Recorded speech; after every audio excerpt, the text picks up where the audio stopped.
Mesdames et messieurs, chers agents et fonctionnaires de l'État, dans le cadre des efforts visant le redressement de notre administration publique et l'amélioration de la qualité de nos services publics, il nous avait paru impérieux et pressant de procéder à la réforme du cadre normatif de la fonction publique, ce afin de cristalliser de manière durable et systémique l'élan du changement et les valeurs nouvelles qui guideront nos actions au sein de l'administration publique.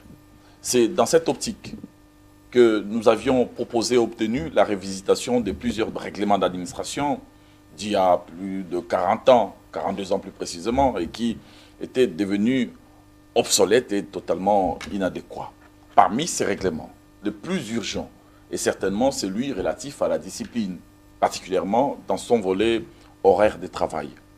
Comme j'avais déjà eu l'occasion de le dire, si nous voulons redonner à l'administration publique sa place dans le fonctionnement de l'État, et si nous voulons empêcher les remplacements systématiques auxquels nous avons assisté de l'administration publique par des centaines et des centaines de cellules d'experts et autres structures semblables, bien souvent budgétivores, nous n'avons d'autre choix que de faire en sorte que les fonctionnaires soient davantage à la tâche, avec un réaménagement incontournable et inévitable des horaires de service.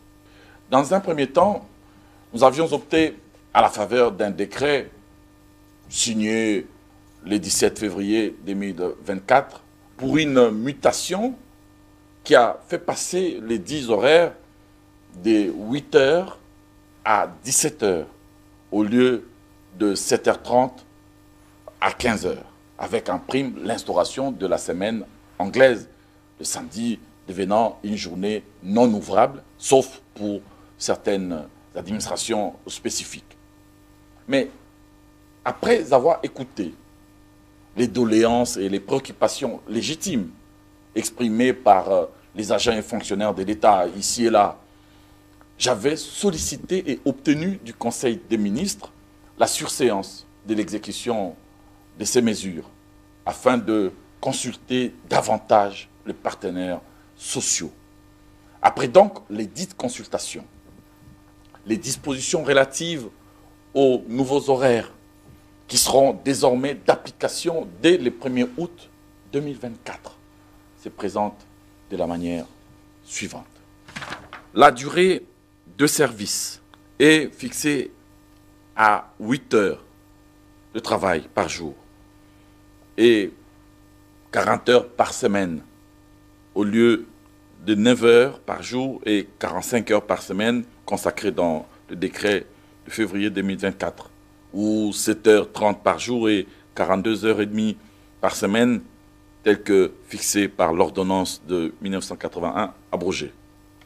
La semaine de travail passe donc de 6 à 5 jours de travail, soit du lundi au vendredi, de 8h à 16h, et non de 8h à 17h, avec une pause d'1 heure, soit de 12h à 13h, et non de 12h30 à 13h, comme consacré dans le décret du 17 février 2024.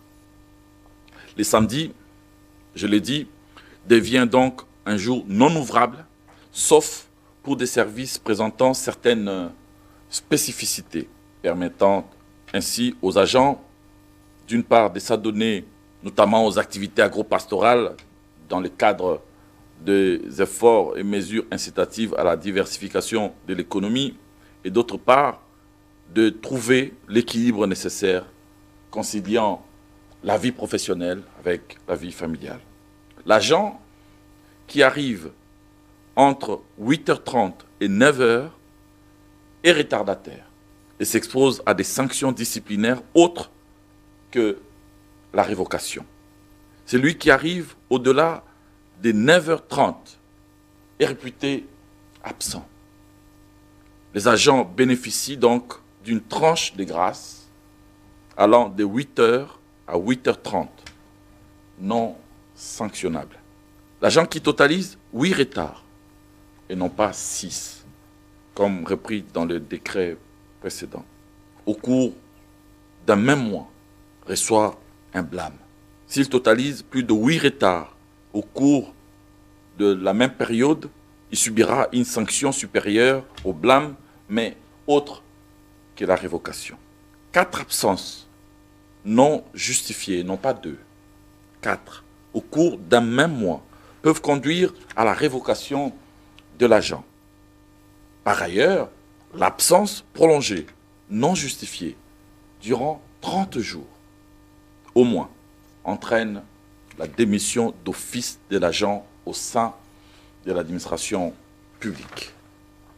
En tout état de cause, tout retard ou absence injustifiée entraîne une conséquence pécuniaire correspondant au temps non presté, suivant les modalités définies par arrêté ministériel de la fonction publique.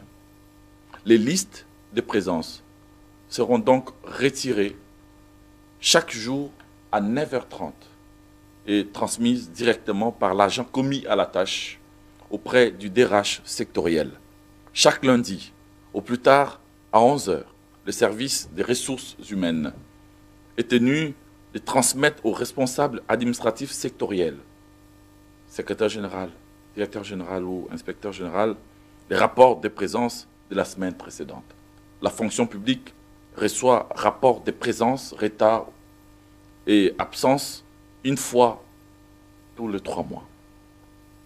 Ne peuvent recevoir des visites que les agents ayant au moins les grades de chef de bureau. Seules les visites de service sont autorisées. Elles ont lieu exclusivement entre 10h et 12h. Après l'expiration de son congé de maternité, tout agent féminin qui allait un enfant de moins de 6 mois a droit à une demi-journée par jour de repos, non plus d'1 heure, comme précédemment, pour lui permettre d'assurer l'allaitement du nourrisson. Pour ce dernier point, Son Excellence, Monsieur le Président de la République, chef de l'État, champion de la masculinité positive, a levé personnellement cette option qui est un progrès majeur pour le droit des femmes. Chers agents et fonctionnaires de l'État, si nous voulons changer notre pays, nous devons d'abord commencer par changer nous-mêmes dans notre comportement et dans notre façon de faire et de voir les choses. Sous le prétexte récurrent des embouteillages, il est inadmissible de venir au travail à midi, parfois même à 13h, pour repartir à 14h.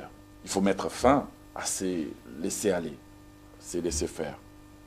Et dans nos administrations et services publics, beaucoup de fonctionnaires n'existent en réalité que sur papier.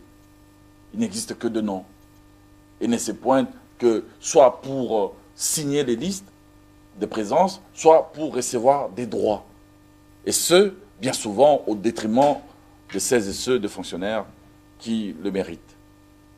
Je pense humblement qu'il est temps de remettre un peu d'ordre dans la maison. Dans cette dynamique des changements, je me place et me placerai toujours du côté des fonctionnaires, notamment en ce qui concerne la conquête de droits, moyens de transport, mécanisation, titularisation, promotion en grade, régularisation, risques professionnels, allocations diverses. Nous allons petit à petit tous les conquérir. Mais un fonctionnaire ne dispose pas que de droits. Il a aussi des devoirs. Et c'est mon rôle que de le rappeler.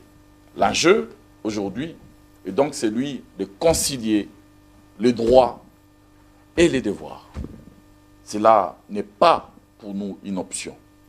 C'est un impératif. Que Dieu bénisse notre pays.